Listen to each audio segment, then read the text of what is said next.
तो उत्तराखंड में क्राइम का ग्राफ लगातार बढ़ता जा रहा है और कार्यवाहक डीजीपी का जो बयान सामने आया है उसने सत्ता पक्ष और विपक्ष को एक बार फिर आमने सामने लाकर खड़ा कर दिया है। आरोप प्रत्यारोप की राजनीति एक बार फिर शुरू हो चुकी है और इसी पर आज हम चर्चा करेंगे। तमाम मेहमान हमारे साथ जुड़ चुके हैं, उनका पहले इंट्रोडक्शन आपसे करा देते हैं। हमारे साथ संजीव वर्मा जी भाजपा प्रवक्ता जुड़ चुके हैं, प्रमोद कपरवाण शास्त्री जी कांग्रेस प्रवक्ता हैं, देवचंद उत्तराखंडी जी यूकेडी प्रवक्ता हैं और जय सिंह रावत जी वरिष्ठ पत्रकार हमारे साथ लाइव जुड़ चुके हैं। आप सब मेहमानों का इस चर्चा में स्वागत है।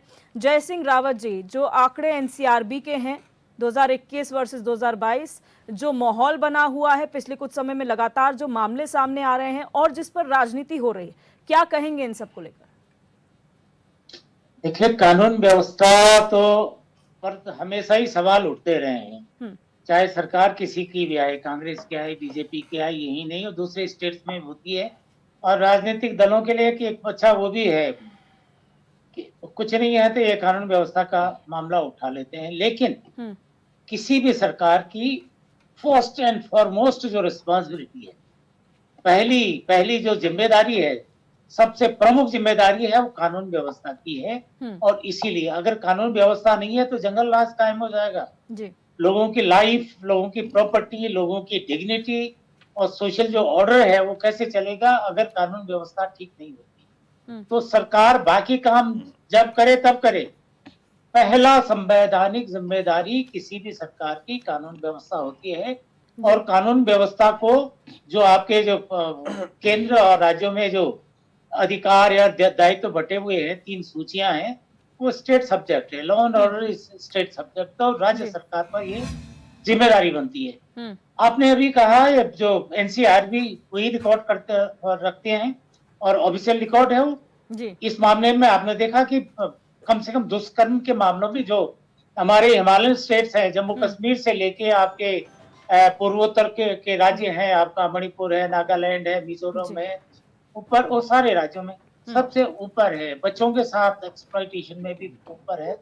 इसलिए उत्तराखंड की सरकार को भी उस पर सबसे सर्वोच्च प्राथमिकता देने की जरूरत है जी। देखिए, विकास करना तो है, सब चाहते हैं, समृद्धि चाहते हैं। समृद्धि कहाँ से आएगी जब तक समाज में ऑर्डर नहीं बनेगा जी। समाज अपने ही उसके कानून के हिसाब से नहीं चलेगा। और वो नागरिकों को भी चाहिए, सरकार को, उसमें नागरिकों की भी जिम्मेदारी है, वो करे। लेकिन दिक्कत होती क्या है, जो सरकार में बैठते, मानो सरकार चाहेगी भी, लेकिन सरकार से जुड़े हुए लोग जो होते हैं वो सोचते हैं हम कानून है, कानून अपने हाथ में ले लेते हैं वो जी। वो अपने को कानून से ऊपर समझने लगते हैं। दूसरी दिक्कत ये होती है कि जिन लोगों को कानून की जानकारी नहीं है, जिनको spirit of the law, spirit of the constitution की जानकारी नहीं होती है, उनको जब वो कानून के रखवाले बन जाते हैं, कानून के संचालक जो बन जाते हैं, वो समझ नहीं पाते उनकी जिम्मेदारी क्या है जी। और उनको करना क्या चाहिए। वो सोच बैठते हैं कि कानून तो हमारा है, हमारे हाथ में, क्योंकि हमारी सरकार है। मैं आपको एक उदाहरण आपको दे रहा हूँ जी। वह ये था कि एक यमुना कॉलोनी में एक पार्टी चल रही थी मंत्री जी के घर पर। वहां एक विधायक आए बाहर, वो हर्ष फायर होती ना, हर्ष फायर जी। उन्हें अपने पिस्टल, वो अक्सर पिस्टल दिखाते हैं, नाचते रहते हैं, वो सोशल मीडिया वायरल होता रहता है। अब नाम लेके आप बिना नाम लिए आप समझ गए होंगे। तो वो गोली चली, उन्होंने नीचे लगाई, लेकिन वो विवेकानंद खनूड़ी की टांग पर लग गई। वो सीएमआई में रहे, कम से कम 1 महीने तक भर्ती रहे। अब गोली चली, एक आदमी को गोली लगी, विधानसभा अध्यक्ष के सामने लगी, मुख्यमंत्री के सामने लगी, सारे लोगों के सामने लगी, लेकिन क्या हुआ? उसके बाद हुआ कुछ? तो जब तक लोग ये नहीं समझेंगे, जब तक हमारी सरकारें किसी भी पार्टी की है, आप देख रहे हैं ना, मी टू की बात आती है, हर जगह आती है, तो रूलिंग पार्टी वाले क्या आते हैं, वो बच जाते हैं जी। उनको बचा दिया जाता है। जब तक ये सेलेक्टिव कानून का जो फोर्स है, कानून का जो एग्जीक्यूशन है, वो बराबर न हो, कानून का डंडा जब तक सब पर न चले, कानून जब तक सबके लिए बराबर न हो, तब तक कैसे कानून, लॉ एंड ऑर्डर मेंटेन हो सकता है। जो रूलिंग पार्टी जिसकी भी आएगी जी, वो कहेंगे नहीं नहीं, कानून तोड़ो, रेप करना रेप कर लो, किसी की लड़की उठाना उठा के ले जाओ, मर्डर करना तो मर्डर करो। और वैसे भी मर्डर और रेप का कितना है यहाँ पर, जब आप पकड़ते हैं, कैसे हमने तो पकड़ लिया था, अरे पकड़ा आपने, सजा हुई उसकी। एक सबसे बड़ी समस्या ये भी तो है, फॉर्मेलिटी करके पुलिस पकड़ लेती है लेकिन उसका प्रोसिक्यूशन प्रॉपर नहीं होता है। और रेपिस्ट लगभग 30% रेपिस्ट की पकड़ को उनको सजा होती है, 70% छूट जाते हैं जी। मर्डर लगभग 40% मर्डर जो होते हैं, 42% मर्डर जो है जी उनको ही सजा हो जाती है। बाकी लगभग 40% हत्या करके भी छूट जाते हैं, बरी हो जाते हैं भाई। बिल्कुल। क्यों बरी हो जाते हैं? हम कानून को क्यों देते हैं? बिल्कुल। वो जिम्मेदारी किसकी है? प्रोसिक्यूशन क्यों नहीं होते ढंग से? संजीव वर्मा जी, संजीव वर्मा जी, इस बार विपक्ष ने सवाल उठाया है। ठीक है, आप हमेशा विपक्ष को आरोपित करते हैं कि विपक्ष सवाल उठा रहा है, कोई औचित्य नहीं है, लेकिन इस बार आप ही के पार्टी के नेता भी सवाल उठा रहे हैं। क्या कहेंगे जो बिगड़ती कानून व्यवस्था है, जो पुलिसिंग पे सवाल उठ रहे हैं उसे लेकर? दिव्य जी, देखिए, कानून व्यवस्था बहुत बेहतर तरीके से हमारी काम कर रही है। और यदि कोई अपराधी है, बड़ी बात यह है कि अपराध हुआ और अपराध होने के बाद हमारी पुलिस ने उसके ऊपर त्वरित कार्यवाही करी, कड़ी कार्यवाही करी, और कार्यवाही करके उस प्रॉपर जांच भी हुई। और जांच होने के बाद जो भी अपराधी है, जो भी आरोपी है, उसको उसकी सही जगह जेल की सलाखों के पीछे भेजने का काम भी हुआ। तो मैं सोचता हूँ एक गुड गवर्नेंस का एक बहुत शानदार ये एक उदाहरण के रूप में हम इसको देखना चाहिए कि हम लोग पूरी गंभीरता के साथ कोई भी इस प्रकार की कार्यवाही होती है, कोई भी अपराधी यदि कोई अपराध करता है उसको ऊपर कार्यवाही हो रही है, तो ये एक बड़ी चीज़ है। वहीं आप दूसरी और देखें, 2017 से पहले यहाँ कांग्रेस की सरकार थी, उस समय ये सब कुछ अपराध होते थे, लेकिन ये लोग अपराधियों की ढाल बनकर खड़े हो जाते थे। कांग्रेस का हाथ अपराधियों के साथ, कांग्रेस का हाथ अराजकता के साथ, कांग्रेस का हाथ अतिक्रमणवादियों के साथ, कांग्रेस का हाथ पत्थरबाजों के साथ, कांग्रेस का हाथ आतंकियों के साथ। अभी इनके बड़े नेता पुन्नू के साथ बैठ के मंच साझा कर रहे हैं, ये आतंकियों के साथ खड़े हो गए हैं, देश को तोड़ने वालों के साथ खड़े हो गए हैं। कोई अपराधी अपराध करता है, कल हरिद्वार में एनकाउंटर हुआ तो कांग्रेस गलत बोल रहे हैं क्या? अरे मेरी बात पूरी होने दो, अपनी बारी में बोलना, नहीं तो बिल्कुल बोलने नहीं दूंगा आपको। संजीव जी ये गलत है, संजीव जी ये गलत है। आप अपना मेजॉरिटी टाइम कांग्रेस पर आरोपित कर रहे हैं, आप अपना जवाब ही नहीं। अरे मैं जवाब दे रहा हूँ ना, तो आप कांग्रेस को आरोपित कर रहे हैं, दे रहा हूँ, कांग्रेस को आरोपित कर रहे हैं। मैं तो कंपैरिजन कर रहा हूँ मैडम, कंपैरिजन होगा नहीं कंपैरिजन कर रहा हूँ, कंपैरिजन कर रहा हूँ। अपराध होता है, हम उसके ऊपर त्वरित कार्रवाई करते हैं, अपराधी को दंडित करने का काम करते हैं, आपने कहा 3 बार के पीछे भेजने का आपने कहा, जनता ने 3 बार आप पे भरोसा दिखाया है, माफिया मुक्त कर चुके हैं। ये कानून का राज है ना, यहाँ पर कानून का राज है। पूरी तरह से माफियाओं को हमने नेस्तनाबूद करने का काम किया। ये कानून का राज है ना, ये कानून का राज है ना। 2017 से पहले आप बताइए, 2017 से पहले यहाँ पर माफिया हावी था, विपक्षी पार्टी यहाँ लैंड जिहाद करने वाले हावी थे, लव जिहाद करने वाले हावी थे। हमने तमाम के ऊपर प्रभावी रोक लगाने का काम किया। पहले कभी सुना? क्या लव जिहाद का नाम पहले कभी सुना? क्या 9 हिमालय राज्यों में उत्तराखंड सबसे पहले रहा है? आप बताइए ना। अच्छा, आप भी समर्थन कर रही हैं, आप भी समर्थन कर रही हैं, आप लव जिहाद का समर्थन कर रही हैं, लैंड जिहाद का समर्थन कर रही हैं। आप बताइए, आपकी प्रॉब्लम यही है, जो आपसे सवाल करता है आप उल्टा उनको आरोपित करते हैं। रुक जाइए संजीव जी, ये नहीं चलेगा। तो आप भी समर्थन कर रही हैं, संवेदनशील मुद्दे पे आप कैसी बचकानी बातें कर सकते हैं? कैसी बात कर रही हैं? आप कैसी बचकानी बातें कर सकते हैं? आप कैसे डाइवर्ट कर सकते हैं?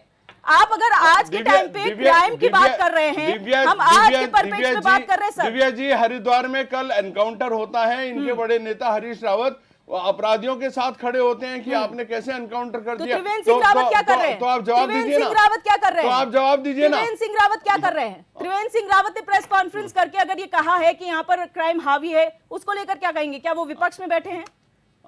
क्या वो विपक्षी नेता है? सर देखिए, जवाब दे दीजिए बस। दिव्या जी देखिए, क्या आप विपक्ष में बैठे हैं? आपने दिव्या- कहा हरीश रावत का एग्जाम्पल समझ में आता है, वो विपक्ष में है। त्रिवेंद्र सिंह रावत विपक्ष में है सर।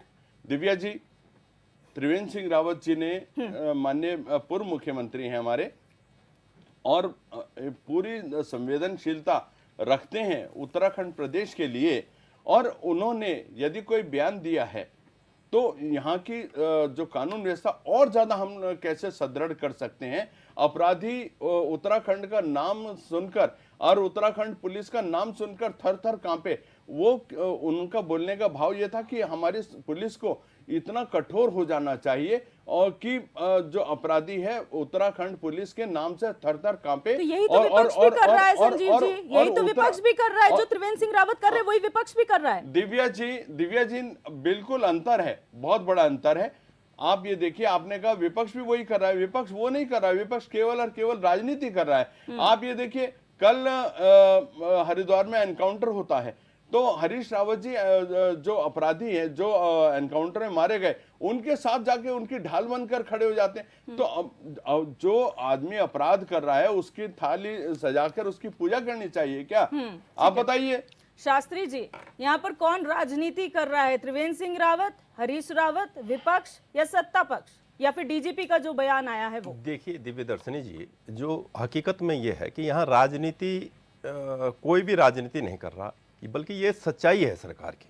मैं आपको बताना चाहता हूँ कि त्रिवेंद्र जी इस प्रदेश के पूर्व मुख्यमंत्री हैं, भारतीय जनता पार्टी के बहुत बड़े नेता हैं, और उन्होंने कोई बात कही है तो उन्होंने कोई बात ऐसी ही नहीं कही है। वो बात उन्होंने कहा है, उन्होंने देख रहे हैं ना, संजीव जी भी देख रहे हैं, अच्छी तरह से देख रहे हैं कि कानून व्यवस्था कितनी ध्वस्त है। आप ये बताओ, चौकी के बगल में एक छोटी सी बच्ची के साथ चार चार सरकार के लोग जो है, क्योंकि परिवहन निगम सरकार का है, सरकार के लोग जो है उनके साथ में व्यभिचार करते हैं, बलात्कार करते हैं। दंडित नहीं हुए? नहीं, दंडित बिल्कुल होंगे, दंडित होंगे, बिल्कुल होंगे दंडित। पकड़े गए, लेकिन तुरंत उनके ऊपर कार्रवाई हुई, तुरंत कार्रवाई हुई। मैंने आपको सुना, देखो मैंने सुना, चिल्लाना तो आपसे ज्यादा जानता हूं, श्रीमान जी, आपसे ज्यादा जानता हूं मैं चिल्लाना, पर लेकिन कार्रवाई हो रही है आप ना। चैनल पे बैठे हैं, चैनल की मर्यादा आप समझे, अपनी भी मर्यादा समझे। उनके ऊपर कार्रवाई नहीं होती आप तो जो है, आप इस तरह से जो है कानून व्यवस्था आप देख रहे हैं, कानून व्यवस्था पे ये बात है। मैं तो ये कहता हूं कि ये जो धामी सरकार है,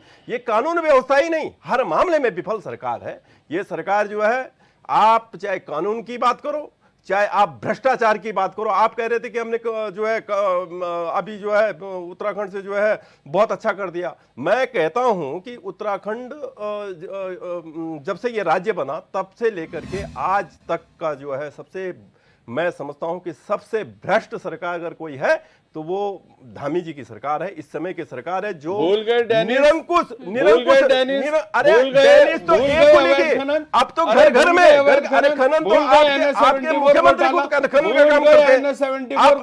भूल गए सारे घोटाले, आप इसे याद रखते हैं, खुद करते हैं, भूल गए। मैं तो ये कहना चाहता हूँ कि ये जो सरकार संवेदनहीन सरकार है, अति संवेदनहीन सरकार है, भूल गए क्या? और इस इन जो सरकार है, देखिए आप जो है भारतीय जनता पार्टी के प्रवक्ताओं के एक बड़ी दिक्कत यह है कि ये दूसरे की सुनते नहीं है और अपनी भी बोलते नहीं है, अपनी भी कुछ थोड़ी बोलते हैं। क्या बोला? तो आप झूठ बोलोगे क्या? उन्होंने क्या कहा? अरे झूठ बोल रहे हैं, अगर झूठ बोल रहा हूं तो आपका झूठ सुनते रहेंगे क्या? आप एक बात बताओ ना, आपके पूर्व मुख्यमंत्री क्या झूठ बोल रहे हैं? आप त्रिवेंद्र जी झूठ बोल रहे हैं क्या?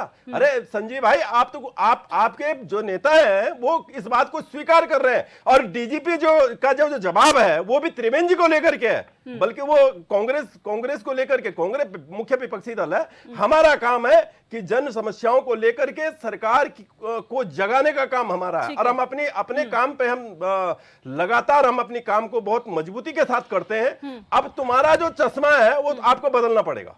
आप कांग्रेस पे आरोप लगा करके, प्रदेश की जनता के साथ आप धोखा नहीं दे सकते। संजीव जी, भारतीय जनता पार्टी नहीं चलेगा, 3 नंबर का चश्मा चलेगा। देखिए, 3 नंबर का चश्मा चलेगा। भारतीय जनता पार्टी कि इस आंकड़े राज्य हमारे में सामने जिस हैं। तरह से जो है कानून व्यवस्था ध्वस्त हुई, उसी तरह भ्रष्टाचार इतना जबरदस्त भ्रष्टाचार इस सरकार के अंदर है। मैं समझता हूं कानून व्यवस्था, आप दिव्यदर्शन जी आप देखिए ना, इनके मंत्री जो है खुद भ्रष्टाचार के आरोप में है। बताएं ना, आप ये बताएं उनकी कब जांच होगी उनकी। बिल्कुल भाई प्रदेश सरकार के जवाब इतने लेंगे। प्रमुख मंत्री और वो जो है वो इतने बड़े भ्रष्टाचार में है, उत्तराखंडी ऐसे जी। अधिक संपत्ति में। आप देख रहे हैं, आपने कानून व्यवस्था तो आपने देखी, उस पे जवाब लेंगे एक आईटीआई ने जो है उनका भ्रष्टाचार का मुद्दा ठोका तो उसको जो है जिला बदर करने का काम कर दिया। ये अभी इनकाउंटर की बात कर रहे संजीव भाई, मुझे बताएं कौन दिव्या जी, मैंने आपसे संविधान बोला में- ये अपराधियों, कहाँ लिखा हुआ है कि कांग्रेस आप का हाथ अपराधियों के साथ, ठीक है। कांग्रेस का प्लीज, हाथ अपराधियों के प्लीज, साथ, प्लीज, कांग्रेस का हाथ संविधान में अराजक कहाँ लिखा हुआ है? अराजकता कर रहे हैं सर, अराजकता प्लीज। आप दोनों करने वालों के संवेदनशील हो साथ, जाइए सर, आप कांग्रेस दोनों के आरोप हाथ प्रत्यारोप से पुन्नू दूर के रहिए। साथ, कांग्रेस ये का आरोप हाथ प्रत्यारोप का पुन्नू दौर नहीं है, यही कांग्रेस समस्या का है हाथ दोनों पुन्नू की। के साथ, ठीक है, यहाँ पर कांग्रेस बात का को हाथ चलाए पत्थरबाजों के साथ, ब्रेक के उस पार भी लगातार हम चर्चा पत्थरबाजों करेंगे के कि साथ। इस प्रदेश में लगातार क्राइम का ग्राफ बढ़ता जा रहा है। ये हम नहीं कह रहे, विपक्ष नहीं कह रहा, एनसीआरबी के आंकड़े कह रहे हैं, राजनीति हो रही है, सत्ता पक्ष नेता भी इस पक्ष में है कि क्राइम का ग्राफ बढ़ रहा है। अब राजनीति कौन कर रहा है, यही विषय है। यहाँ रुकेंगे एक ब्रेक के लिए, आप बने रहिए हमारे साथ।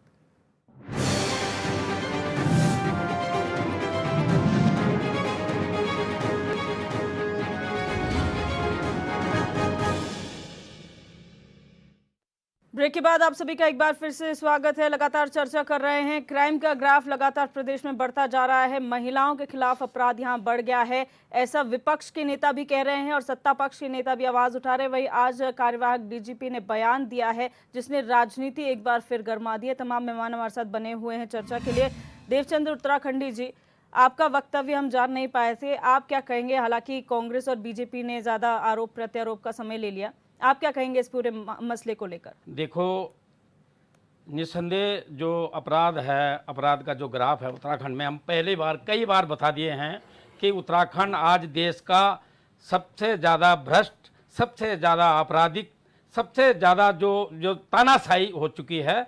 और ये चीज़ हमारे जो वरिष्ठ पत्रकार हैं, मैं हर बार उनका सम्मान करता हूँ कि वो बड़े स्टिक शब्दों में समझाते हैं, जिनको सत्ता पक्ष वाले तो बिल्कुल ही मेरे को लगता है समझ नहीं पाते हैं, वो उनकी दरकिनार कर देते हैं। अभी आपके सामने आपने देखा कि वर्मा जी ने आपका ही दरकिनार कर दिया कि नहीं आप विपक्ष में, अगर उनको सवाल उठा दो तो वो हमको विपक्ष बता देते हैं, ऐसा ही कुछ बात कर दो तो माओवादी बता देते हैं। लेकिन मैं मुद्दे पे आता हूँ, कानून व्यवस्था तब ज्यादा जंगल राज लगता है जब सरकार के ही जो रसूखधारी जो नुमाइंदे होते हैं उस अपराध में शामिल होते हैं। उसके बाद उससे बड़ी मावेशी जनता को तब होती है कि जब सत्ता में बैठे बड़े बड़े रसूखधारी उसे छुपाने की कोशिश करते हैं। आपके ऐसे मामले कई, आपको बताने की, ज्यादा लंबा मेरे को बताने की इसमें जरूरत नहीं है। और उससे भी बड़ा दुख, उससे भी बड़ी मावेशी जनता को तब होता है जब राजनीतिक अपराधी को सत्ता में प्रमोट किया जाता है और उसको बड़ी बड़ी उपाधि दी जाती है और अपराधी को जेल में बैठे बैठे अति सुविधाओं से सुशोभित किया जाता है। अभी आपको मैं ज्यादा, फिर अंकिता भंडारी के केस में क्या होता है कि सत्ता पक्ष को बहुत बड़ी बीमारी लग जाती है।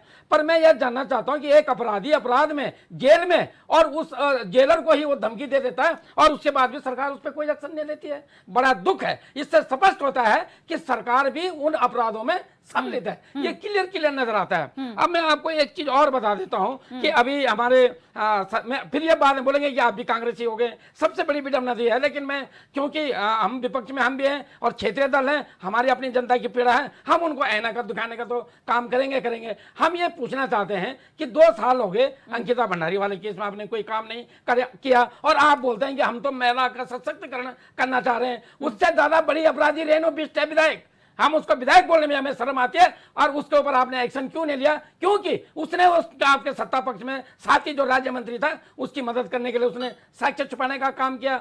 एसपीटी में जो हुआ हमने पकड़ लिया जी, अब क्या पता है वो आपने मजदूर पकड़े, क्या पकड़े, क्या आपने अपराध सब करके उनको कोई ऐसा दंड दिया जो जनता के सामने एक उदाहरण पेश करता? नहीं किया। इसी प्रकार के तमाम जो कार्रवाई होती है कहीं आपने कुछ नहीं किया। अगर कल जो हरिद्वार वाले मामले में डीजीपी जो बात करते हैं, कहीं नहीं कहीं डीजीपी इतना इस बात को गोलमोल करते हैं ताकि सत्ता विपक्ष लड़ते रहे और हमारा जो काम है वो छुप जाए। आपको सरकार का जो एक जिम्मा आपको मिला है, आपने जो है अपराध को रोकना है, चाहे किसी भी प्रकार का वो अपराध है। लेकिन मैं बड़ी दुख के साथ मुझे कहना पड़ रहा है, बड़ा अफसोस मुझे हो रहा है कि आप गूगल से सर्च मारो, ये लोग बोलते हैं फिर कि आप यूनिवर्सिटी व्हाट्सएप यूनिवर्सिटी बोलते हैं, आपके ज्यादातर अपराधी मामलों में डीजीपी साहब को बताइए कि आपके पुलिस के आदमी हैं। अगर वो हमारी बात सुनते हैं तो इसकी इंक्वायरी करें। दूसरी बात, जब आती है बात कि साहब आपके सत्ता में जो मंत्री हैं इन पे अपराध है, इन पर आप जांच कीजिए, सीबीआई जांच कीजिए, तो आपको परेशानी कहाँ होती है? आप जांच कराए ना, आप बड़े सच्चे हैं, बहुत ईमानदार हैं, जीरो टॉलरेंस वाले हैं, आप भ्रष्टाचार भी नहीं है, तो आप जांच कराइए ना।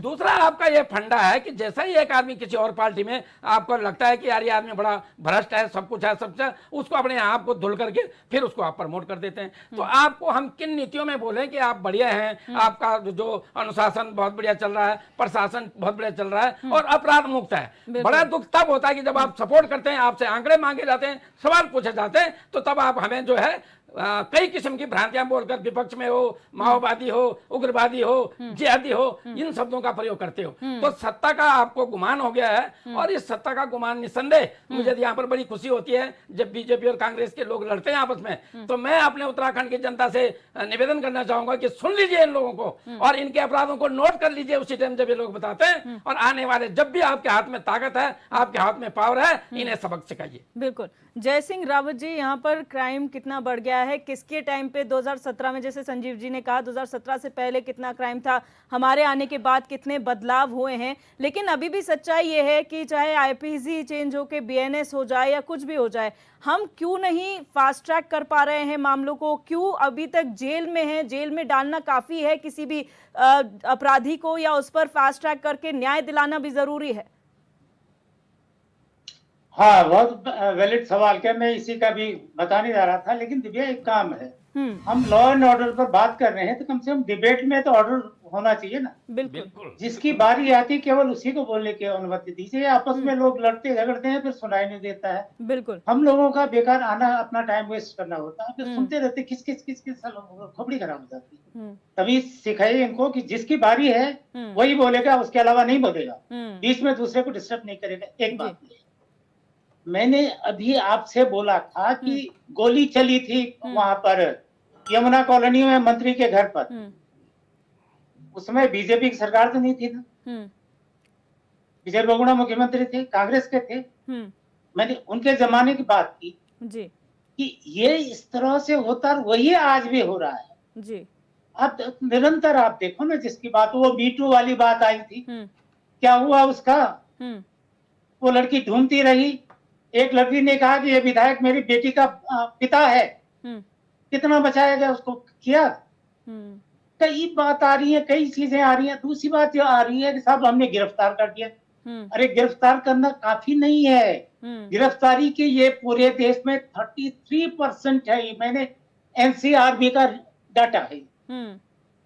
33% का मतलब है बाकी 67% जो अपराधी है वो बच रहे हैं। या तो आपने प्रोसिक्यूट की, इसका एक पुलिस का एक प्रोसिक्यूशन अंग होता है। मैं कई बार प्रेस कॉन्फ्रेंस में भी उठाई ये बात हमने जी, कि भाई हमने साहब गिरफ्तार, अरे गिरफ्तार करना काफी नहीं, उसको लॉजिकल कंक्लूजन तक पहुंचाना होता है।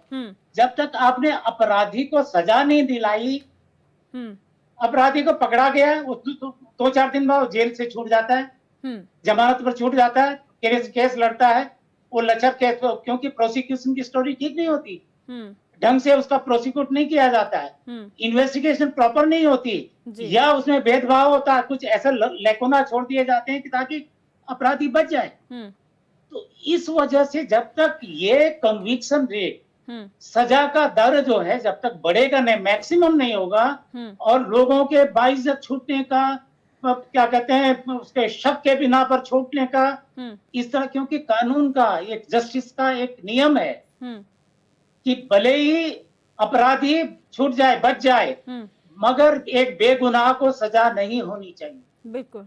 उसी लिए होता है कि अगर किसी भी अपराधी, किसी भी केस में अगर पुख्ता सबूत नहीं है कि ऐसा कानून देखता है कि ऐसा तो न्याय देखता है, ऐसा तो नहीं ये निरपराध हो और हम सजा दे रहे हैं, इसलिए भी मैक्सिमम छूट जाते हैं। तो आप इसका मतलब प्रॉपर इंक्वायरी ठीक नहीं होती है, प्रॉपर जो प्रोसिक्यूशन का एक डीजी होता है यहाँ पर, डायरेक्टर जनरल, दो डीजी होते हैं, एक प्रोसिक्यूशन का होता है, एक लॉ एंड ऑर्डर का होता है। जी। तो उनको उसमें भी सुधार करने की जरूरत है। साहब हमने कर तो दिया, गिरफ्तार कर दिया, अरे गिरफ्तार करके क्या हुआ? उसकी बिल्कुल। प्रोसिक्यूशन आपने क्या किया, इन्वेस्टिगेशन आपने सही थी या नहीं थी? ये बात। दूसरा, सेलेक्टिव नहीं होना चाहिए। जो रूलिंग पार्टी के लोग जो है, मैंने कहा ना वो गोली चली साहब, रूलिंग पार्टी के थे वो, अभी भी चलाते हैं, जहां तक करते हैं। तो जब तक ये गरूर नहीं कि भाई कानून, आप कोई भी कानून के ऊपर नहीं, यहां तक संविधान के ऊपर भारत का राष्ट्रपति भी नहीं है, सारा संपूर्ण सिस्टम कानून के नीचे है, कानून के ऊपर कोई नहीं है। जब तक ये भावना रूलिंग पार्टी के लोगों में, रूलिंग का मैं तो बीजेपी वालों को नहीं कह रहा हूँ, जो भी रूलिंग पार्टी आती, केवल उत्तराखंड की बात नहीं कर रहा हूँ, देश में और राज्यों में जहां भी होता है, जो गरूर उनका होता है ना, गरूर होता नहीं, डिबेट में भी गरूर देखते नहीं, दूसरे बोलने नहीं देते। तो ये सब चीजें नहीं, जब तक नहीं होंगे तब तक कानूनी। और उत्तराखंड आप जानते हैं, उत्तराखंड काय के लिए प्रसिद्ध था? यहाँ की शांति के लिए, यहाँ की स्पिरिचुअलिटी के लिए प्रसिद्ध था। इस वजह से हमारे कितने उद्योग आए। उद्योग विकास के लिए कानून व्यवस्था बहुत जरूरी होती है। बिल्कुल। उद्योग लगेंगे तो देखते हैं यहाँ लॉ एंड ऑर्डर कैसा, ऐसा ना हो कि हमसे फिर फिरौती मांगने लगेंगे, वो सारे मजदूरों को तंग करने लगेंगे, उधर तंग करने। कानून व्यवस्था विकास के लिए भी कानून व्यवस्था बहुत जरूरी है। फंडामेंटल राइट्स के लिए, लोगों की अपने लाइफ एंड प्रॉपर्टी की रक्षा के लिए भी कानून व्यवस्था जरूरी है। लेकिन ये तब होगी कि जब उसके सम्मान करेंगे आप, जब आपको गलतफहमी नहीं होनी चाहिए कि कानून व्यवस्था हमारी मुट्ठी में, हमसे नीचे है, या कानून व्यवस्था हमारी गुलाम है, हम मालिक बन बैठे, नहीं बैठे। बिल्कुल। दूसरी बात, पुलिस का, जब तक पुलिस का हस्तक्षेप, आप पुलिस का दुरुपयोग करेंगे तो पुलिस कैसे करेगी? आप ये बोलो, पुलिस जिन अपराधियों को डंडे मारती थी, करती थी, वो कल उनके बॉस बन जाते हो, सैल्यूट मारना उनको पड़ता है। वो कैसे करके पुलिस के काम में बार बार आप हस्तक्षेप करेंगे? एक प्रॉपर, कई बार हमने देखा पुलिस की वर्दी फाड़ देते हैं, पुलिसिंग के। लेकिन पुलिस भी तभी तो होगी ना। पुलिस को हम कहते हैं, पुलिस को गाली देते हैं, वो करप्ट है क्या? अरे उनको करप्ट कौन बनाता? वो कौन है? वो हम में से हैं। हम उनसे सिफारिश कराते हैं, हम उनसे अपराधियों को बचवाते हैं। वो अगर दो पुलिस वाला एक काम मेरा करेगा तो अपने लोगों को भी छुड़ाए रहो। ठीक है सर। उसे भी पैसे खाएगा नहीं खाएगा? ठीक है संजीव वर्मा जी। सारा सिस्टम ये समग्रता, ये जो कानून व्यवस्था को हमने समग्रता पर लेनी चाहिए। और अब हमारी जिम्मेदारी क्या है? केवल सरकार ही जिम्मेदार नहीं है, हम भी तो जिम्मेदार है उसके। बिल्कुल। हम पुलिस की कितनी मदद करते हैं, हम कानून की कितनी मदद कर रहे हैं, हम कितने लॉ अबाइडिंग है?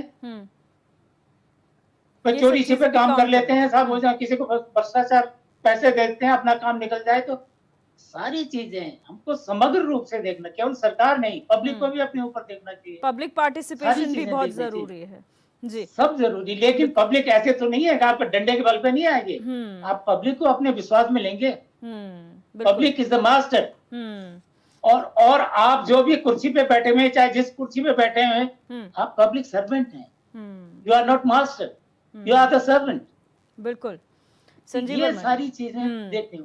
बिल्कुल पुलिसिंग बहुत ज़रूरी है। संजीव वर्मा जी, अच्छी बात है जब हम कहते हैं कि हमारा प्रदेश किसी भी सेक्टर में नंबर 1 आ रहा है, हमारे प्रदेश तरक्की कर रहा है, लेकिन जब हम इन चीज़ों को काउंट करते हैं तो उन चीज़ों को भी काउंट करना चाहिए जहां हमारी प्रदेश की कमियां रही हैं। अगर हम कहते हैं 9 हिमालयी राज्यों में सबसे पहले स्थान पर उत्तराखंड महिला क्राइम में आया है, तो उसे भी समझने की ज़रूरत है कि कमी कहाँ है। जब नंबर 1 को देखते हैं तो जहाँ पर 0 आ रहा है उसे क्यों अनदेखा किया जाता है? वो भी तो बेहतरी के लिए है ना सर। दिव्या जी देखिए, अभी समय समय पर बेटी अंकिता के ऊपर जो विपक्ष लगातार लगभग 2 साल से राजनीति कर रहा है, इन लोगों को शर्म नहीं आती? उस बेटी की आत्मा भी कराहती होगी कि इन्होंने मुझको एक राजनीति का मोहरा बना के रख दिया। वो बेटी वो हमारी बेटी थी, पूरे उत्तराखंड की बेटी थी। उसके साथ जो जघन्य अपराध हुआ अक्षम्य है, और उसके लिए जो उसके आरोपी थे उनके ऊपर सरकार ने त्वरित कार्यवाही करी। इंस्टेंटली 24 घंटे के अंदर जो तीनों आरोपियों को जेल की सलाखों के पीछे भेजा, उनकी तमाम चल अचल संपत्तियों को कुर्क करने का काम हमारे सरकार के द्वारा किया गया। फास्ट ट्रैक कोर्ट के माध्यम से माननीय मुख्यमंत्री जी के द्वारा फास्ट ट्रैक कोर्ट से आग्रह किया गया कि इसमें जल्द से जल्द इसको बेटी को न्याय मिले, और जो भी कार्यवाही संभावित थी उसमें लगातार सब तरह की कार्यवाही की जाती रही है, हुई है। और अभी आप ये देखिएगा उत्तराखंड की बहुत सारा एक सीमांत हमारा जो क्षेत्र था, पर्वतीय क्षेत्र, जहाँ पर पुलिस की तैनाती नहीं थी बल्कि पटवारी जी रेवेन्यू पुलिस, तो पटवारी ही पुलिस का काम करते थे। तो इस तरह की घटनाओं की पुनरावृत्ति ना हो, उसके लिए हमारी सरकार के द्वारा तमाम जो रेवेन्यू पुलिस को रेगुलर पुलिस में तब्दील किया गया। तमाम जगहों पर थाने, पुलिस चौकियां वगैरह खुलवाई गई। तो सरकार अपनी तरफ से बेहतर काम कर रही है ताकि लॉ एंड ऑर्डर की स्थिति कहीं पर भी एडवर्स ना हो, बल्कि हम जितना ज्यादा बेहतरी के साथ हम लोग काम कर सकते हैं, मातृशक्ति के मान सम्मान का चिंता करना हमारी सरकार का कर्तव्य भी है, और हमारी सरकार अपने कर्तव्य के ऊपर पूरी तरह से खरी भी संजीव उतार जी, रही है। आपने अंकिता भंडारी का एग्जाम्पल कोट किया है, 2 साल उस बात को हो गए, आपने कहा फास्ट ट्रैक कोर्ट, लेकिन 2 साल में क्या हुआ है? क्या एग्जीक्यूशन हुआ है? उन जो अंदर जेल में बंद है, क्या एग्जीक्यूशन? सवाल यही है कि क्या सिर्फ जेल में डाल देना ही सही है? क्योंकि कहावत बिल्कुल सही है, justice delayed is justice denied. जितना आप देरी करेंगे उसमें यानी कि एक तरीके से न्याय से अनभिज्ञ हैं, न्याय उन्हें नहीं मिल रहा है। तो आप किस तरह से कह रहे फास्ट ट्रैक कोर्ट 2 सालों में? दिव्या जी देखिए, मामला कोर्ट में विचाराधीन है। अब न्यायालय का जो फंक्शनिंग है उसके ऊपर तो टीका टिप्पणी करने का ना मुझको अधिकार है, ना मुझको करनी चाहिए, और किसी को भी करनी नहीं चाहिए। और सरकार के द्वारा और पुलिस के द्वारा जो कार्यवाही उस समय संभावित थी, अपेक्षित थी, उसमें किसी प्रकार की यदि 1% भी कोई कमी हुई हो तो बोलना चाहिए, किंतु उस समय इंस्टेंटली उसकी जांच भी हुई, उसके ऊपर कठोर से कठोर कार्यवाही भी हुई। और अब क्योंकि मामला न्यायालय में विचाराधीन है, तो न्यायालय अपने हिसाब से जो भी उसको प्रॉपर जस्टिस के लिए जो भी कदम होंगे तो वो न्यायालय करेगा। तो न्यायालय के अधिकार क्षेत्र का अतिक्रमण मैं सोचता हूँ किसी के लिए भी उचित नहीं है, और उसके ऊपर किसी को टिक्का टिप्पणी करनी भी नहीं चाहिए। बिल्कुल शास्त्री जी, ये जयसिंह रावत जी ने साफ तौर पर कह दिया कि ये प्रैक्टिस रही है, किसी की भी सरकार हो, चाहे आपकी सरकार हो, अब बीजेपी की सरकार है, ये प्रैक्टिस रही है कि अगर कुछ गलत होता है तो उस पर कार्रवाई नहीं होती, सिलेक्टिव कार्रवाई की जाती है। तो मैसेज तो आप लोगों ने भी सेट किया है ना आगे वालों के। दिव्य दर्शनी जी, मैं आपको एक बात बताना चाहता हूं कि सरकार की उम्र मात्र 5 वर्ष है। यदि जो सरकार काम अच्छा करती नहीं तो जो सरकार की मालिक जनता जनार्दन है वो उसको बदलने का काम करती। तो यदि अगर कांग्रेस की गलतियां रही तो वो तो खत्म हुआ ना मामला। भाई वो तो सरकार बदल देनी, इसीलिए तो इनको दिया। ये भी क्या ये भी अगर इनके राज में भी अगर कानून व्यवस्थाएं ऐसी रहेंगी, ये खाली कांग्रेस का या उसका अन्य का उदाहरण देते रहेंगे, तो आखिर राज्य के लोग जिन्होंने भारी भरकम जनादेश से इनको जो है सरकार चलाने का अवसर दिया। अच्छा ये बताएं, आपकी जो ये अभी महिला अपराध में हम जो पहले नंबर पे आए हैं, ये कांग्रेस ने इसकी गणना करवाई क्या? संजीव भाई से पूछें, ये हमारी गणना नहीं है भाई। ये तो जो है, ये तो जो आपके जो गणना जिन्होंने की होगी तो उन्होंने ये बताया है कि उत्तराखंड जो है महिला अपराध में पहले नंबर पर है। और जब अभी अब भ्रष्टाचार पे आएगा तो भ्रष्टाचार पे भी हम पहले नंबर पे आएंगे। कर्नाटक के लिए बात कर लो, मैं तो हिमाचल के लिए बात कर लो, मैं तो दिव्य दर्शन तेलंगाना के लिए बात कर लो, दिव्य दर्शन जी, मैं उत्तराखंड के लिए बात, मेरी पार्टी ने, वेस्ट बंगाल के लिए बात कर लो मेरे भाई, मेरी पार्टी ने, उत्तराखंड में आ जाते हैं, उत्तराखंड में भी बहुत मेरी पार्टी ने सेलेक्टिव अप्रोच यहाँ भी है ना संजीव जी, जी, ठीक है, यहाँ मेरी की बात पार्टी करें, ने यहाँ की बात मेरे करें। भाई- मेरे मेरी भाई पार्टी ने मुझे कर्नाटक सिर्फ में रोज उत्तराखंड की बात के लिए नियुक्त किया। सर उत्तराखंड की उत्तराखंड बात की कर बात रहे के लिए हैं। मुझे हम नियुक्त उत्तराखंड किया। की बात हो कर रहे रहे हैं, हैं। वहाँ के लिए क्यों नहीं बोलते? उत्तराखंड की बात वहाँ कर के रहे लिए हैं। क्यों नहीं बोलते? वहाँ- केदारनाथ के लिए तो आप प्रतिष्ठा यात्रा की बात करते हो ठीक है। और वहाँ पर मस्जिद को बीच में बचाने क्यों की बोल रहे हैं बात भाई? करते हो। संजीव जी, कमाल संजीव की जी, बात है। संजीव जी, सेलेक्टिव संजीव अप्रोच जी। मत रखिए। सेलेक्टिव ये अप्रोच आवाज अभी नहीं इसलिए करो ना। क्योंकि सिर्फ संजीव उत्तराखंड जी, का मैटर संजीव जी, सामने आ रहा अभी है। देखो एक बात बताओ ना, अभी हमारे जय सिंह रावत जी बहुत वरिष्ठ पत्रकार हैं और मुझे बहुत बुरा लगा कि जब उन्होंने कहा कि ये आपस में लड़ रहे हैं, क्योंकि मैं मेरे नाम के आगे शास्त्रीय लगा हुआ, मैं अपनी मर्यादा को जानता हूं। मैं अपनी मर्यादा को जानता हूं कि मुझे किसी चैनल पर बैठ करके क्या बोलना है, किसके साथ कितनी बहस करनी है।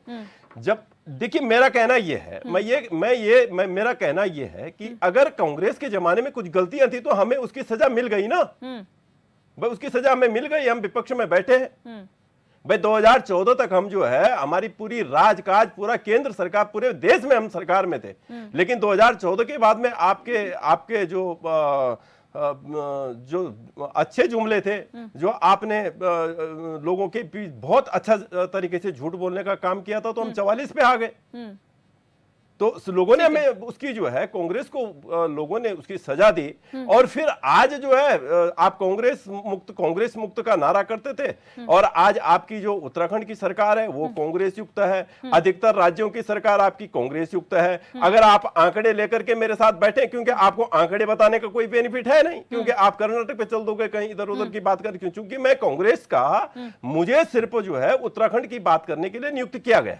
ठीक तो मैं उत्तराखंड की बात करता हूं, और उत्तराखंड, चूंकि मेरा उत्तराखंड देवभूमि है, हमारा उत्तराखंड से हमारा लगाव है। उत्तराखंड राज्य जो है देवभूमि के नाम से जाना जाता है। उत्तराखंड के लोग शांत प्रिय लोग हैं और शांतवादियों में रहना ही पसंद करते हैं, और अधिकतर लोग यहाँ इसीलिए आते थे कि भाई ये प्रदेश शांत प्रदेश है, यहाँ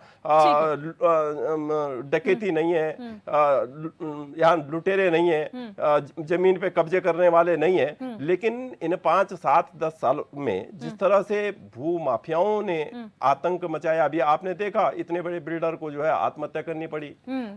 अभी निर्दलीय विधायक कह रहे हैं कि भाई जो है बाहर के लोगों को, कि वो सरकार को गिराने का काम, ये तो हमारे आरोप नहीं है ना ये। तो आखिर जब जो है प्रदेश के अंदर कानून व्यवस्था से लेके, भ्रष्टाचार से लेकर के, महंगाई से लेकर के, बेरोजगारी से लेकर के, अगर आप देख रहे हैं कि भाई जो है दाने दाने के लिए आम आदमी मोहताज है, तो उसको अगर हम चैनल पे उठाते हैं तो आप कहते हैं कि कांग्रेस कर्नाटक में, आप हिमाचल में, तो हिमाचल कांग्रेस कर्नाटक के लिए भारतीय जनता पार्टी का प्रवक्ता होगा, ऐसा तो है नहीं कि संजीव वर्मा जी पूरे देश में ही देखेंगे। पार्टी है, और वहां कर्नाटक में जब डिबेट होगी तो कर्नाटक की बात कर्नाटक के लोग जरूर करना चाहिए। बिल्कुल उत्तराखंडी मेरे भाई, मैंने ये मेरा बात नंबर इसलिए है, बोली, मेरा नंबर है वर्मा जी, मेरा नंबर है, प्लीज शांत हो जाइए। ठीक है मुझे हुक्म उत्तराखंड मिला है जी, टाइम। मैं ये सवाल आपसे इसलिए करना चाहती हूँ क्योंकि दोनों राष्ट्रीय दल हैं और राजनीति करते हैं लोग, आप बोलते हैं, लेकिन आप एक अपने सोशल प्लेटफॉर्म भी उत्तराखंड क्रांति दल अपने आप को देखता है, और जो पार्टिसिपेशन की बात जय सिंह रावत जी ने कही है, वो पार्टिसिपेशन लोगों का बढ़ क्यों नहीं पा रहा है? देखिए दिव्या जी, बिल्कुल जय सिंह रावत जी की जो बातें हमेशा रही हैं, सलाह पर रही हैं, और हमने भी यहाँ पर कई बार जिस भी डिबेट में जिसमें भी आया हमने सलाह देने की भी बात की है। अभी आप पार्टिसिपेशन की बात करें तो यहाँ पर फिर मुद्दा थोड़ा चला जाता है। यहाँ पर जो है रवि बडोला की हत्या हो जाती है, और रवि बडोला की हत्या जो है भूमाफियों द्वारा होती है। और जब हम सिर्फ ये बोल रहे हैं सरकार को कि भूमाफिया को जल्दी पकड़ो, उनको जो है उनको न्याय दो, उसके परिवार को न्याय दो, तो ऊपर से आदेश आता है, अंधाधुंध मेरे जैसे जिसको मेरिटोरियस सर्विस मेडल अवार्ड है उस आदमी को पुलिस बोलती है कि चलो हमारे साथ थाने में, और उसके बाद 354 लगा देती है मेरे पे, फिर 154 पे लाती है, और 116 और 147 जैसे 50 किस्म के जिनको हम जानते भी नहीं, हमें जरूरत पड़ी भी नहीं, जो कि बिल्कुल निराधार हैं। उस पर मैंने एसपी साहब को मिलकर बताया कि साहब मैं पुलिस में आर्मी का आदमी हूं और ये सारे निराधार हैं, और मुझे खाकी वर्दी पर भी संदेह हो गया है, तो मैं माननीय डीजीपी साहब को जानना चाहता हूं कि सुन ले मेरी बात को, और इस खाकी वर्दी और ग्रीन वर्दी के बीच का गैप मिटा दें। पर अब मैं जो बात आता हूं, सबसे बड़ी दुखद तब होता है दिव्या जी जब तुलना की जाती है। चलो तुलना कर लो, मान लो अगर आप लोगों ने 100 अपराध कर दिए, 50 कट कर दो, लेकिन उन 50 पर तो आज आप उस पर कानून व्यवस्था शुरू करो। पर मुझे दुख तब होता है कि आप राजनीति आने के लिए कांग्रेस ने इतना किया, हम अब इतना करेंगे, बीजेपी ने भी तब किया, ये यहाँ पर आप ये बोल करके बढ़िया जनता को जागरूक करो और तब आओ, जब इलेक्शन होते हैं तब लेकर आओ कि श्रीमान मैं बीजेपी का हूं, मेरे 40 अपराध हैं और कांग्रेस के 35 हैं, मुझे दोगे वोट या इनको दोगे वोट, तब मैं मानूं आप लोगों की सच्चाई, आप लोगों की देशभक्ति, आप लोगों की राज्य के ऊपर आपकी सच्ची श्रद्धा। अब आते हैं जो अभी फिर इन्होंने जरा ये बताई है कि हमने जो है रेवेन्यू पुलिस को हटाया और पुलिस को लगाया। मैं शर्मा जी से जानना चाहूंगा कि सन बताएं जिस सन से आपने रेवेन्यू पुलिस को चेंज ओवर किया है। आपको पता ही नहीं है कि रेवेन्यू पुलिस कब से चेंज ओवर करके बैठी है और आपकी सरकार अभी से है। मैंने बोला मेरे को बोलने देना। उसके बाद पहले सुन लो, उसके बाद देखो अगर हम गलत बोल रहे हैं तो पहले उसके बाद आप बताएं कि आपको जब बोला जाता है आप पाक साहब हैं, बिल्कुल जीरो टॉलरेंस जो आप जुमले बोलते हैं। आप गणेश जोशी के ऊपर क्यों नहीं सीबीआई जांच करा रहे हैं? आप मेहर गामा जी के ऊपर क्यों नहीं सीबीआई जांच करा रहे हैं? आप रेनो बिस्ट के ऊपर क्यों नहीं सीबीआई जांच करा रहे हैं? उसने रिसोर्ट कैसे तोड़ दिया और किस मकसद से तोड़ा है? क्या उसकी संपत्ति है? तो क्या वो पुल की तारे के बाप की संपत्ति है? तो आपने उस पर क्यों नहीं जांच कर रहे हैं? आपने जो हरिद्वार में जो कल कांड हुआ उसके लिए सीबीआई जांच के लिए ऑर्डर कर दिए। अरे सीबीआई भी आपकी है। जिस दिन जब भी आपने आज त्रिवेंद्र साहब की एक बात बड़ी समझ में आ रही है कि पुलिस सरकार की होती भी है और नहीं भी होती है, रात को उनकी होती है, दिन को उनकी होती है, जरा स्पष्ट करें, आप बताएं कब होती है, किसकी होती है। तो आप लोग क्यों कानून व्यवस्था को सुधार करने के बजाय ये माने कि हाँ आपके चैनल में जनता अगर तरफ है हम निस्संदेह काम करने के लिए तैयार होंगे, और उसी दिन भी आप जो पार्टिसिपेंट की बात करते हैं तो हमको निवेदन करेंगे कांग्रेस को भी या निवेदन करेंगे अन्य संगठनों को भी, और हम खुद धरातल पर हैं, हम जीरो ग्राउंड टू जीरो पे हैं कि हम आपके साथ इन अपराधों को रोकने के लिए तैयार हैं। लेकिन दुखद तब है, बस एक लाइन में दुखद तब है कि जब हम न्याय मांग रहे थे और मैं खुद जेल में हूं, तो कैसे होगा? आपने एक आपराधिक कानून बनाया है कि जो तोड़ फोड़ करेगा उस पर उगाई करेगा, बहुत अच्छा है, लेकिन आप गलत आदमी को पकड़ेंगे या सच्चे आदमी को पकड़ेंगे, इसका क्या मापदंड आपके पास है? तो कुल मिलाकर के मेरे को तो सारांश में अभी ये आता है कि जब जो सवाल पूछा जाता है तो ये अन्य जगहों की बातें घुमाते हैं। जब इंफ्रास्ट्रक्चर की बात आती है तो नए उस पे आते हैं। अरे आज तो न्याय व्यवस्था की बात हो रही है, न्याय व्यवस्था की बात करो और सुधारो, कोई भी गलत आदमी के पास अपराध में जाए। आप पुलिस के ऊपर भी उंगली उठाएंगे? उठा रहा हूं मैं, इसीलिए तो माओवादी हो आप। ठीक है इसीलिए माओवादी हो, इसीलिए माओवादी हो। सर गलत है, माओवादी नहीं सर, विपक्ष में वो भी बैठे हैं, वो भी प्रवक्ता के तौर पर। प्रमोशन हो जाएगा, कल आपका प्रमोशन हो जाएगा, आप प्रदेश प्लीज उत्तराखंड आप हमें माओवादी और जिहादी बोल दो। ठीक है, मैं फाइनल कमेंट की ओर जाऊंगी, शॉर्ट में फाइनल कमेंट लूंगी। जय सिंह रावत जी, जो कार्यवाहक डीजीपी ने जो बयान दिया है, जो कहा है कि कुछ लोग भ्रम की स्थिति फैला रहे हैं लेकिन विश्वास होना चाहिए, शॉर्ट में बताइए किस तरीके से आप उसे लेते हैं? देखिए ऑनेस्टली मैंने उनका बयान सुना नहीं है, अभी जो आप कह रही है इतना ही सुना है, और वो उनकी जिम्मेदारी है कि भाई कानून व्यवस्था बनाए रखना। कौन क्या बोलता है ये उनका काम नहीं है, उनकी पहले फर्स्ट एंड फॉरमोस्ट ड्यूटी है to maintain law and order in Uttarakhand. पहली बात ये है। दूसरी बात अभी ये आ रहा है कि भाई कानून का देखो, पहली बार तो अपराध होने रहे, युगों से अपराध होता रहा है, और युगों से जैसे भी सरकारें आती है उनका अपना क्रिमिनल जस्टिस सिस्टम रहा, उनका अपना लॉ एंड ऑर्डर का मेंटेन करने का सिस्टम रहा है, ये होता है। लेकिन ये है कि जब तक अपराधियों पर खौफ नहीं होगा तब तक वो डरेंगे नहीं। बिल्कुल। और खौफ कैसे नहीं होगा? मैंने कहा कि कई कारणों से खौफ नहीं होते हैं, क्योंकि नेक्सस होता है, नेक्सस बिटवीन अपराधी, नौकरशाह और राजनेता। बिल्कुल। इनका जो नेक्सस गठबंधन होता है उसकी वजह से भी नहीं होता है। दूसरी बात यह है कि अभी आया साहब के गिरफ्तार गए, अरे गिरफ्तार करना काफी नहीं है, उसको लॉजिकल कंक्लूजन तक जाना चाहिए। अपराधी पकड़ा गया, उसको सजा भी होनी चाहिए। दूसरा, जस्टिस होना ही चाहिए, केवल होना नहीं चाहिए, it appears to be done. ये जस्टिस का सिद्धांत है। बिल्कुल सर, ठीक है। न्याय दिखना भी होते हुए दिखना भी चाहिए, दिखता कहाँ है? कहाँ दिख रहा है?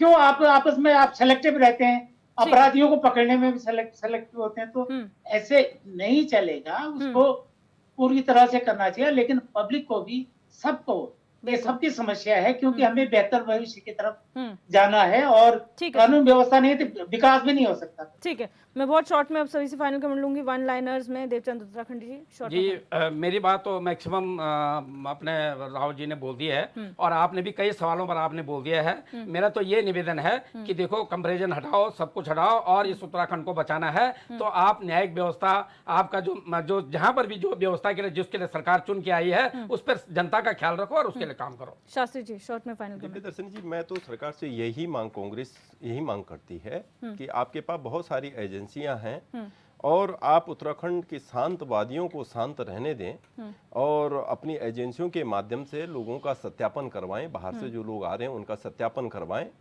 और सत्यापन करा करके अपनी एजेंसियों को इतने सतर्क रखें ताकि कोई, यहाँ मैं समझता हूँ कि उत्तराखंड को लोगों ने क्राइम के लिए बड़ा एक अच्छा प्लेटफॉर्म माना है। तो मैं सरकार से यही मांग करूंगा कि वो इस पूरे प्रदेश के अंदर लोगों का सत्यापन, बाहर से आने वालों का सत्यापन कराए, जिससे कि ये उत्तराखंड की देवभूमि की जो वादियां हैं वो शांत रह सके। ठीक है संजीव जी, शॉर्ट में फाइनल कमेंट। देखिए, सरकार अपनी तरफ से बेहतरी से काम कर रही है, और अभी जिस तरह से भारतीय जनता पार्टी की, हमारी केंद्र सरकार ने भी जो नए कानून जो और लागू किए हैं, और पिछले जो अंग्रेजों के समय से चलते हुए कई सारे ऐसे कानून थे, उनको स्क्रैप करने का काम किया, और अभी जो नए कानून आए हैं उसमें टाइम बाउंड, कई कानून पूरी तरह से टाइम बाउंड है कि इतने समय के अंदर आपको निर्णय देना है, और निर्णय इसका हो जाएगा।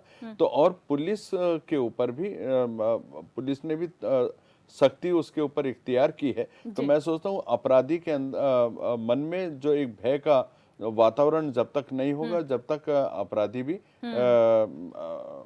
एक तरह से निरंकुशता करेगा। किंतु सरकार के द्वारा पुलिस को भी ये सख्त निर्देश दिए गए हैं कि आप अपराधियों के साथ पूरी कड़ाई के साथ पेश आएं, ताकि अपराधी उत्तराखंड को छोड़ने के लिए पूरी तरह से मजबूर हो जाए। बिल्कुल, आप सभी मेहमानों का इस चर्चा में जुड़ने के लिए बहुत बहुत शुक्रिया। आज हमने चर्चा की, इस प्रदेश में क्राइम का ग्राफ बढ़ रहा है, इस पर विपक्ष और सत्ता पक्ष के नेता भी सवाल उठा रहे हैं, पुलिसिंग पर भी सवाल है। लेकिन आज कार्यवाहक डीजीपी ने बयान दिया जिसमें उन्होंने कहा है कि पुलिस अपना काम कर रही है, भ्रम फैलाने की स्थिति जो है नहीं होनी चाहिए किसी की भी तरह से। लेकिन अब देखना ये होगा क्या बेहतरी की जाती, कितनी जल्दी लोगों को न्याय मिलता है, और कब इस ग्राफ को नीचे लाया जाता है, कब क्राइम का ग्राफ नीचे आएगा और लोगों को न्याय मिलेगा। जस्टिस डिनाइड नहीं होना चाहिए, जल्द से जल्द सबको न्याय दिया जाना चाहिए। बहरहाल क्वेश्चन आवर में मेरे साथ बस इतना ही। आप देखते रहिए HNN 24/7, जुनून सच दिखाने का।